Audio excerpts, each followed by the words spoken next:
Great. Thank you very much, everybody.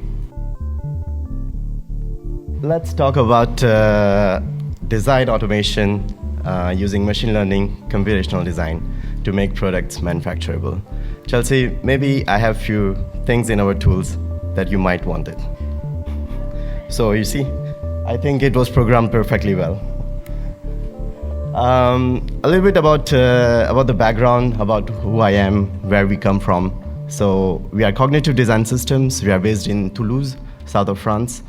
We were born 2 years ago out of the need of whatever that Chelsea mentioned, how to bring the concept into a manufacturable product, but not only manufacturable product, a marketable product, because that's something that is very key and it's not easily achieved. Currently, we work a lot with our Japanese customers because my past is from Japan. I used to do a lot of printing and failing the printing mainly for additive manufacturing, qualifying parts for aerospace industry, medical industry, automotive industry, applying various different quality systems. So that's where we learned that, okay, there is a big bridge that we need to connect between what's being designed and what's being manufactured. So the problem that here we are trying to solve is that, have you ever seen the concept cars that you see in the trade shows on the street? Well, no, because you change everything with the performance analysis, manufacturability analysis, cost analysis, carbon footprint analysis. And this takes thousands of hours of design process. So our solution is a little bit different.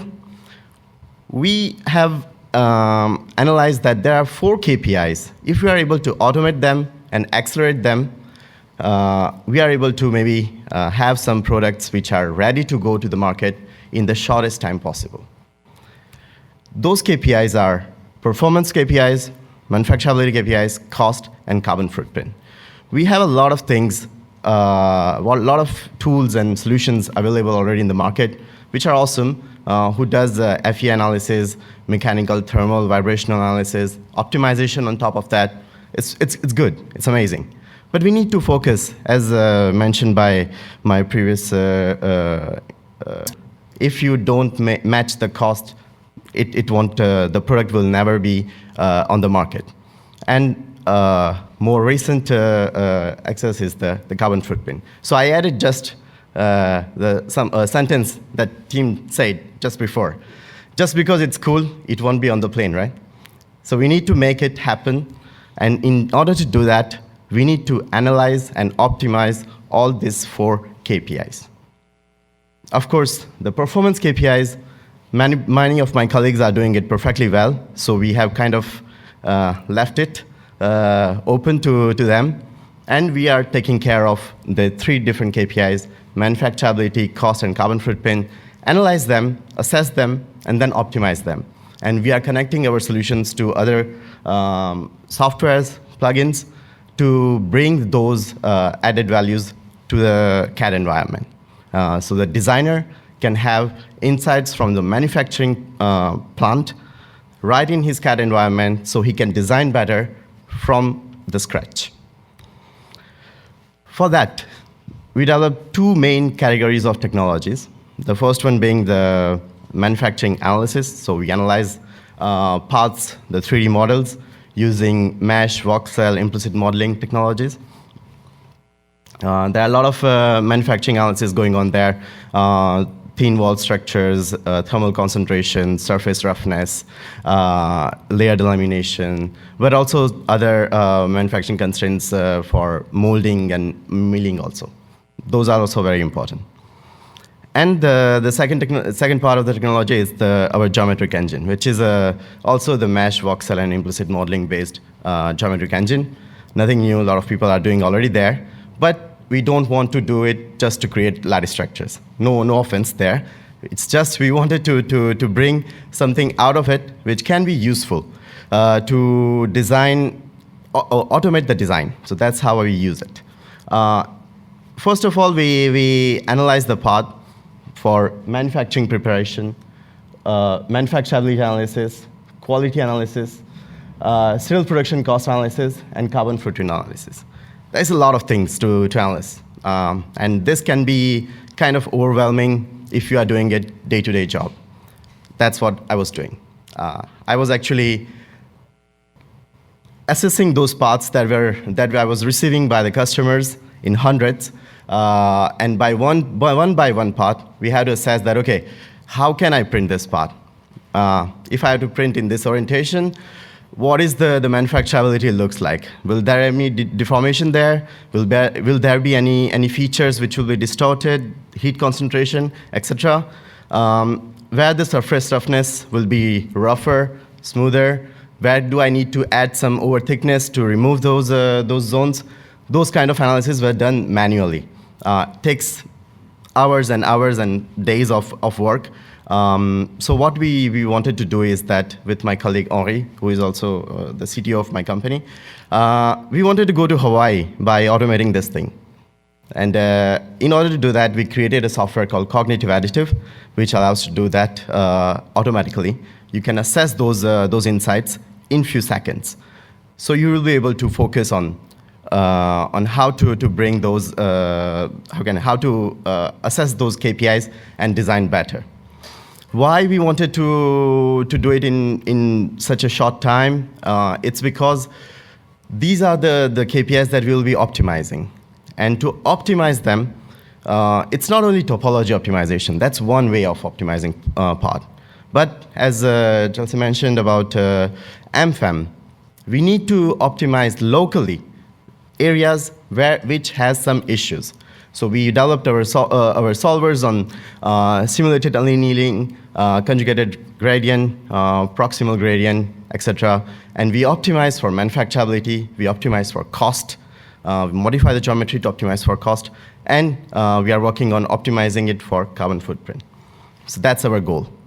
Of course, we use a lot of field-driven design because that's enable us to modify those geometries. Then we have, of course, mesh and voxel modeling, which allows us to, there are some certain problems that could be assessed by only modifying some mesh. We do that, or by voxel, we do that also. And we use also implicit modeling when it's required to put some complex structures there, or doing some Boolean operations, smoothing, etc.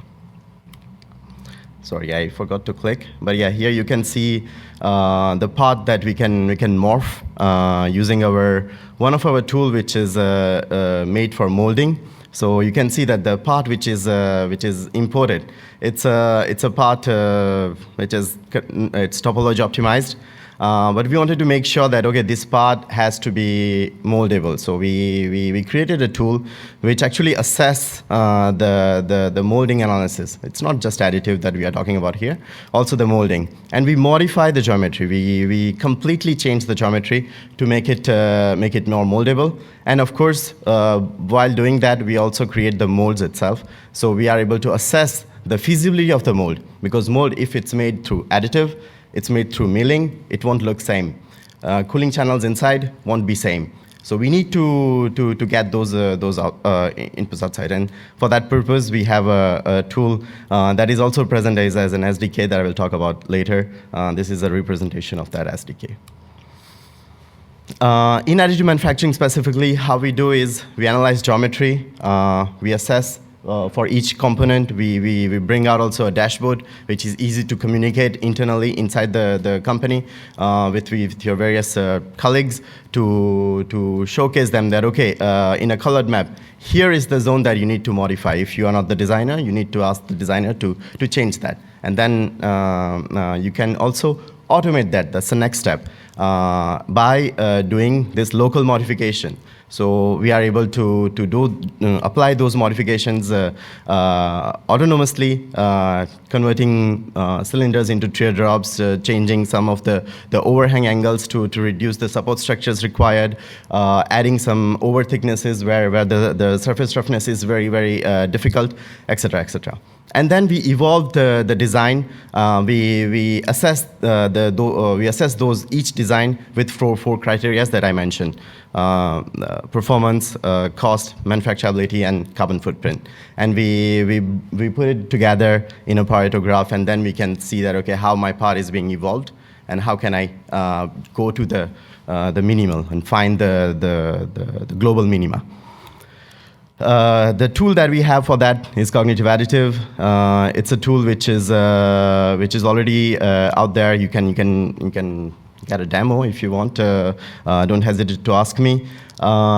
This tool allows us to assess the manufacturability analysis, cost analysis. You can automate the orientation and nesting. You can do part screening also. So we took that analysis and we brought it to the large scale. So you can put your whole database in it, and we will assess it very, very easily. Everything is on premise for obvious reasons. Our customers are in Japan, are in France, not so open for the cloud yet. So we had to create a tool, and we wanted to make it faster, because if we don't create a tool which is, if it's very slow, then nobody will use it. So we accelerated it using various machine learning algorithms. So that's where the machine learning comes into play. It's not a magic thing. We have some algorithms that we need to accelerate, and we train models based on that. One example that we did with a French customer, they make doors. For the aircraft, they gave us with a sub-assembly of 840 metal parts. It's a huge file. And they wanted to see that, okay, what are the parts suitable for additive? And if those parts are suitable, what's the best machine to print with them? So finding those, if you do it manually, it takes months of job. So with our solution, we were able to map it on a Pareto graph with feasibility, cost, and then filter it down to the 10 components which are actually making sense, because others was not making sense. So yeah, those calculations were done on 61,000 different solutions. So each component is studied on 10 different powder bed fusion machines. Each powder bed fusion machine has various different print parameters and materials associated with it. So it becomes a very, very large number of calculation that needs to be done. It was done under 7 hours of calculation, and we took way more time to analyze those data, because it was a lot of data.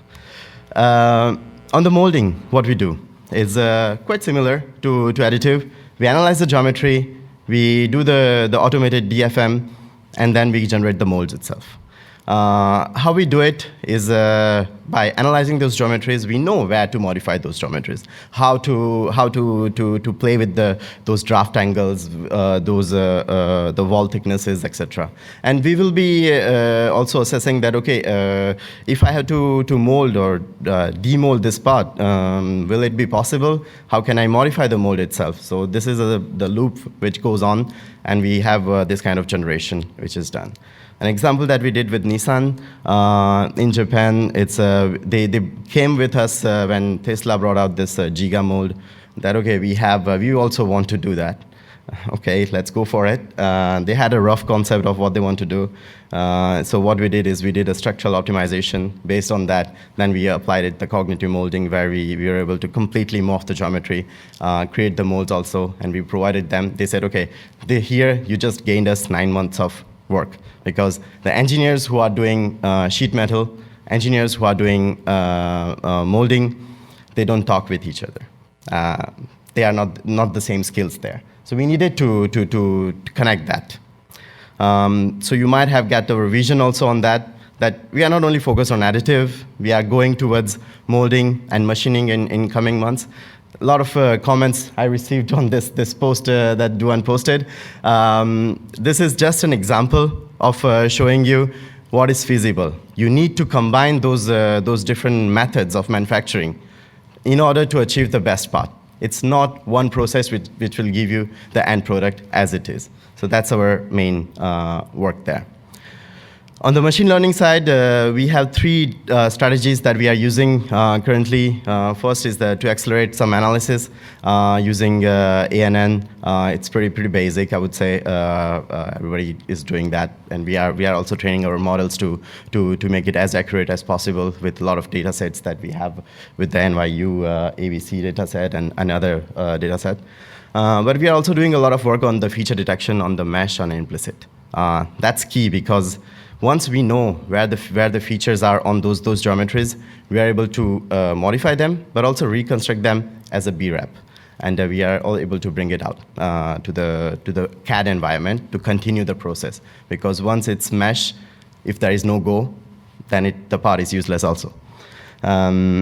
Third one is the generative adversarial networks, where we are just playing around. It's the very beginning of, it's in infancy yet. We are able to generate designs, various designs, modify them locally, and we assess those manufacturability cost for each one of them to make it happen. Secondly, the computational design. So that's a tool that you saw a little bit earlier also. That's the GUI of our SDK. So we provide the SDK to whoever wants. And those SDK allows us to actually play around, create your own workflows. Once the workflow is set it up, we can create a GUI out of it, and you can share with your colleagues, share with your customers. That's possible. That's what we are doing. Here in the example, we see that we did a feasibility analysis. We saw that there are some small structures, thin layers. We did the modification locally. We applied some variable thicknesses there. We did the simulation again, and it has been cleared. So this is simple workflow, where we can create much more complex workflows that is not easy to present in a slideshow. We set custom applications, so our very specific use cases, such as in defense, in medical, where we need mass customization. That's where we come in. We create our workflows, and we accelerate them. Here today, we are looking for partnerships. So we want to collaborate with the industry, a lot of people, with CAD environments where we believe we can bring some value there. Also CAE environment, we already have some examples that we are already working with. For example, CAE, we are working with Cinera, where they have their own the platform, where they have also cognitive additive inside. So they are able to do the optimization loop for topology optimization based on cost. That's something which can be explored by you guys. If there is also somebody from Cinera here, give him a shout out for that. And machine makers, we have partnered with Stratasys for the first time to bring this feasibility and cost analysis to the larger audience for that purpose. Thank you very much for your time and attention. If you have any questions, don't hesitate to ping me on my email or on the website. If you want manufacturable and marketable products, we are here to help you for that. Thank you.